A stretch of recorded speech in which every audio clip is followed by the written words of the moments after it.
जय श्री राम। मैं आचार्य राजेश श्री राम जन्मभूमि अयोध्या से। प्रिय दर्शकों, युद्ध, उन्माद, आध्यात्मिकता और मोक्ष का कारक ग्रह केतु आध्यात्मिक राशि, आत्म तत्व की राशि, अग्नि तत्वी राशि, सूर्यदेव की राशि सिंह राशि पर 18 मई 2025 से लेकर के 5 दिसंबर 2026 तक अर्थात 1.5 वर्ष या 18 महीने तक रहने वाले हैं। क्या परिणाम देंगे? यहां पर सिंह राशि पर केतु विद्रोही स्वभाव का हो जाता है, क्योंकि केतु है तो एक आध्यात्मिक ग्रह, मुक्तिदाता है, मोक्ष का देने वाला होता है, और जब अग्नितत्वीय राशि पे आता है तो उसी तरह परिणाम देने के लिए बाध्य हो जाता है। राहु और केतु दो ग्रह ऐसे हैं कि जिस राशि पर बैठते हैं उसका ही मुखौटा ओढ़ लेते हैं और उसी तरह परिणाम देने लगते हैं। तो अग्नितत्वीय राशि पर जब केतु आएगा तो ये विद्रोही हो जाएगा, अग्नितत्व अर्थात फायर हो जाएगा अग्नितत्व की अधिकता के कारण। और आने वाले दिनों में मंगल भी जो अग्नितत्वीय है साथ में विराजमान होने वाला है। इसके कारण से केतु को कहा भी गया है केतु कुजो भवेत, मंगल की तरह परिणाम देने लगता है। तो ये इस तरह से ये केतु काफी खतरनाक स्थिति में भी आ गया है।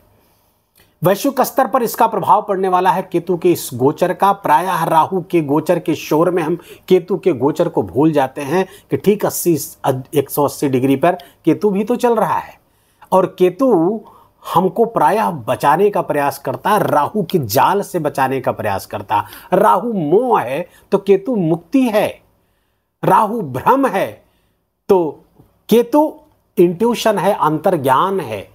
अब कहा जाता है, प्राय आप सुने होंगे, राहु मारे तो कौन तारे। ज्योतिष में कहा जाता है राहु मारे तो केतु तारे। तो राहु के जाल से, राहु के छल कपट से केतु यहां पर बचाने के लिए आता है, ठीक 180 डिग्री पर। लेकिन केतु चूंकि आत्मा का प्रतिनिधित्व करता है, आत्मा को मुक्ति की मार्ग तरफ ले जाने वाला ग्रह है, तो प्रायः आत्मा की आवाज हम दबा देते हैं। हमसे यही गलती हो जाती है कि उनकी राहु है मोह, राहु संसार है, राहु कलियुग है। अब उसके प्रभाव में हम केतु की बात को अनसुना कर देते हैं, जिसके कारण से हम फंस जाते हैं और हम फिर बहुत दुर्गति भोगते हैं। हमें केतु की आवाज को भूलना नहीं, केतु के संकेत को नहीं समझना है, केतु के संकेत को नहीं भूलना है, इतना ध्यान रखने की आवश्यकता है। केतु अब चूंकि यहां पर जब फायर होगा तो फिर युद्ध उन्माद की स्थिति बनी रहेगी। भले अभी सीज फायर हो चुका है युद्ध, लेकिन समाप्त नहीं हुआ है, युद्ध कभी भी भड़क सकता है। अभी मंगल अश्लेषा नक्षत्र पर आएंगे, सिंह राशि पर आएंगे, केतु के साथ युद्ध करके ज्वालामुखी योग बनाएंगे। तो इस तरह के कैसे तमाम ऐसे योग बनते हुए जा रहे हैं, जिसके कारण से युद्ध अवश्यंभावी है। और अब जो युद्ध होगा इसमें केवल 2 राष्ट्र सम्मिलित नहीं होंगे, बल्कि कई राष्ट्र सम्मिलित हो सकते हैं। इसलिए हम सब लोग सजग रहें, सतर्क रहें। अब इसका वैयक्तिक प्रभाव क्या पड़ने वाला है, इंडिविजुअल अगर आप देखें तो वृश्चिक राशि के जातकों को केतु के इस गोचर का क्या प्रभाव परिणाम पर प्राप्त होने वाला है। देखिए, केतु आपके 10वें स्थान पर गोचर करेगा, कर्म के स्थान पर गोचर करेगा। अब जब केतु कर्म के स्थान पर गोचर करता है तो एक चीज पहले ही मैं क्लियर कर दूं कि वाहन दुर्घटना का भय बना देता है, एक्सीडेंट का योग बना देता है। इसलिए वाहन चलाते समय आपको बहुत सावधानी बरतनी होगी। ज्योतिष के जो जानकार हो सकते हैं सोचे कि ये कैसे हो सकता है कि 10वें स्थान पर केतु वाहन दुर्घटना कैसे करा सकता है। ये आगे हम आपको बताते हैं कैसे वाहन दुर्घटना का कारक केतु होता है। अब केतु यहां पर चूंकि 10वें स्थान पर बैठेगा तो कर्म में प्रखरता लाएगा। आप अपनी एबिलिटी से, अपने कार्य की प्रखरता से, आप अपनी योग्यता से, अपनी क्षमता से अपने राजा का अर्थात अपने बॉस का दिल जीत लेंगे। और ऐसे केतु जिसके 10वें केतु रहता है, कहते हैं कि वो राजमान्य हो जाता है, राजा का प्रिय हो जाता है। तो फलता अपने कार्य से आप बहुत ही प्रतिष्ठा अर्जित करेंगे, कर्म में प्रगति होगी, प्रमोशन बन हो सकता है आपका, लेकिन ट्रांसफर भी संभावित है। वृश्चिक राशि के जातकों का ट्रांसफर भी, क्योंकि ये जो केतु होता है ना, टोटल ट्रांसफॉर्मेशन दिखाता है, टोटल परिवर्तन दिखाता है। ध्यान रहे, केतु यहाँ पर बैठ करके हो सकता है कि आपका अपने काम से, सरकारी नौकरी से या कोई भी नौकरी करते हैं आप प्राइवेट सेक्टर में, वहाँ से मन को उचाट देगा, उदासीनता देगा कि बहुत काम कर लिया यहाँ पर, अब इसको छोड़ो, आप बिजनेस वगैरह कुछ करते हैं, ऐसा हो सकता है। या लोग जो बिजनेस कर रहे हैं उनको लगे कि अब ये नहीं ठीक है, आइए नौकरी के बारे में सोचते। ये केतु विचार आपको देगा, क्योंकि वो जहाँ बैठता है वहाँ से डिटैचमेंट भी करवाता है, वहाँ से आपके मन को हटाता भी। लेकिन अधिकांशतः दसम स्थान पर केतु अच्छे परिणाम देने के लिए बाध्य होता है। अच्छा, दसम स्थान काल पुरुष की कुंडली में शनि का स्थान होता है, वहां पर आकर के केतु स्वतः परिणाम अच्छा देता है। अब यहाँ पे चूंकि शत्रु राशि पर बैठा हुआ है तो थोड़ी सी डिस्टर्बेंस आपको यही मैं समझाना चाह रहा था। जब आपकी प्रगति होगी, कार्य क्षेत्र में आप अच्छा करेंगे, राजा के नज़दीकी अथवा बॉस के नज़दीकी हो जाएंगे, तो आपके विरोधी सक्रिय होंगे, लेकिन आप अपनी युक्तियों के दम पर अपने विरोधियों को परास्त कर देंगे, ये बात बिल्कुल तय है। हाँ, माता के स्वास्थ्य में कुछ समस्या यहाँ पर बैठ करके केतु देगा। माँ से संबंधित कुछ समस्या हो सकती है। जमीन जायदाद के खरीद फरोख्त में कुछ प्रॉब्लम आ सकती है। वहाँ पर अपनी अंतर्दृष्टि का, अपनी योग्यता क्षमता का, अपने सहज ज्ञान का आप आश्रय लीजिएगा तो उससे आप बच पाएंगे।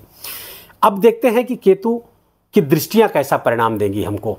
अब आप सोच सकते हैं कि केतु की कैसी दृष्टि, केतु के पास तो सर ही नहीं है।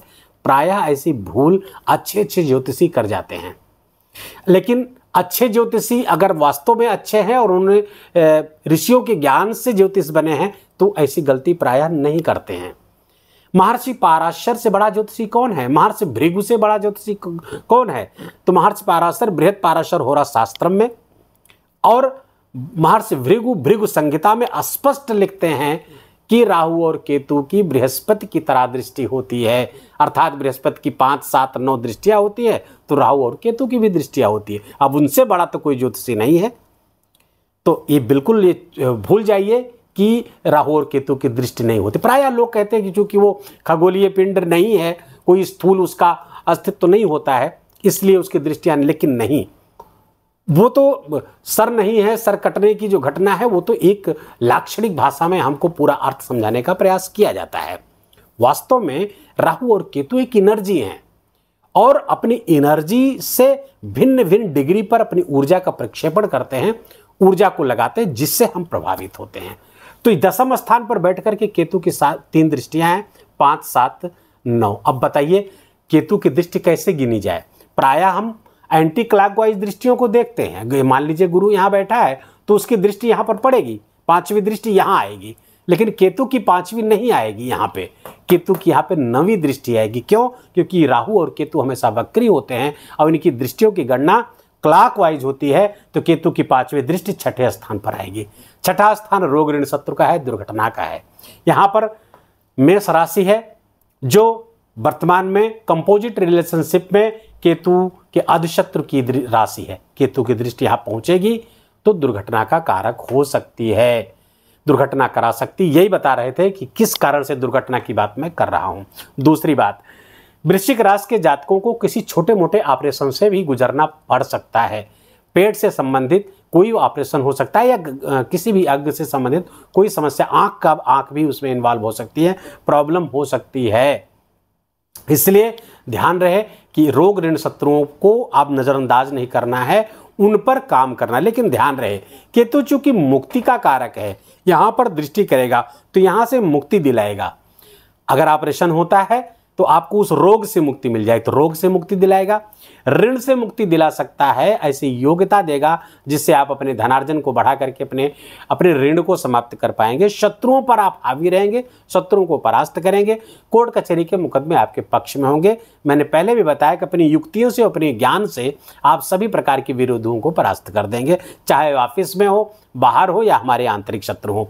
केतु की जो 7वीं दृष्टि है आपके 4th स्थान पर पड़ रही है। माँ के स्वास्थ्य में थोड़ी गड़बड़ करेगी यहाँ पर, क्योंकि ये तो केतु की मित्र राशि है, लेकिन शनि यहाँ पर गोचर कर रहे हैं, इसलिए शत्रु हो गए। तो कंपोजिट रिलेशनशिप में ये शत्रु दृष्टि हो जाएगी और न्यूट्रल दृष्टि हो जाएगी। जब न्यूट्रल दृष्टि हो जाए, सम दृष्टि हो जाएगी, तो माता के स्वास्थ्य की जहाँ सुरक्षा करनी चाहिए थी केतु कर नहीं पाएगा, तब माँ के स्वास्थ्य में प्रॉब्लम आ जाएगी। राहु एक बैठा ही वहाँ है तो थोड़ी सी प्रॉब्लम तो यहाँ तो होगी। भूमि भवन वाहन के खरीद फरोख्त में सावधानी बरत, लाभ तो कराएंगे लेकिन सावधानी बरतनी होगी, कहीं कोई जाल में न फंस जाए, कहीं कोई ट्रैप में न फंस जाए, इस बात का ध्यान रखिएगा।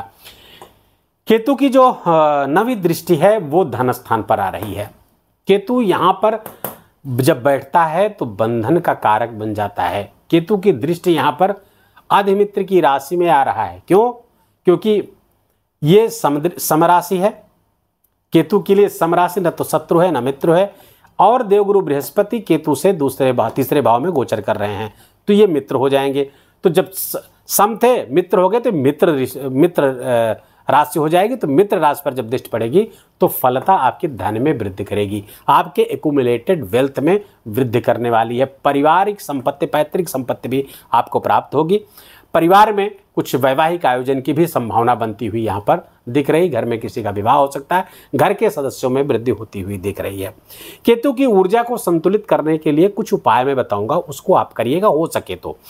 बहुत आवश्यक नहीं है, लेकिन यदि छोटे छोटे उपाय इसको करने में कोई दिक्कत नहीं आएगी। जैसे पहला उपाय, घर पर एक झंडा लगा लेना भगवा रंग का, या मंदिर पर लगवा देना। दूसरा है सर पे चोटी रखना। देखिए, शरीर भी भगवान का मंदिर है, और जो सिर है मंदिर का गुंबद है, और इस पर जो पताका, शिखा रूपी, चोटी रूपी जो पताका लहराती है, इसे धर्म ध्वजा कहते हैं। केतु को भी पताका कहते हैं, केतु का एक नाम पताका है। तो इसको अगर हम रखते हैं तो हमें केतु का कोई उपाय करने की आवश्यकता नहीं है। केतु यदि बहुत परेशान कर रहा हो, कुंडली में आपके दशा महादशा आदि कुछ चल रही हो, तो आप गणेश अथर्वशीर्ष का पाठ करिए, केतु इसी से संतुलित हो जाएगा, और अन्य किसी बड़े उपाय करने की आवश्यकता बिल्कुल भी नहीं है। वीडियो को यही विराम देंगे। वीडियो अच्छा लगा हो, आपके काम का लगा हो, मेरा बोलना आपका सुनना दोनों सार्थक हुआ तो कृपया करके इस वीडियो को लाइक करिएगा, अपनों के साथ शेयर करके उनको भी अलर्ट करिए, उनको भी सजग करिए। इस कमेंट में जाकर के जय सिया राम लिखना बिल्कुल भी मत भूलिएगा, मेरा विशेष निवेदन, विशेष आग्रह आपसे। चैनल पर नए तो इसको सब्सक्राइब कर लीजिए, बेल आइकन की घंटी दबा लीजिए, ताकि नए वीडियो का नोटिफिकेशन आप तक पहुंचता रहे। अपना बहुत बहुत ख्याल रखिए, अपनों का ख्याल रखिए, माता पिता की खूब सेवा करके उनका आशीर्वाद लीजिए। जय जय सिया राम।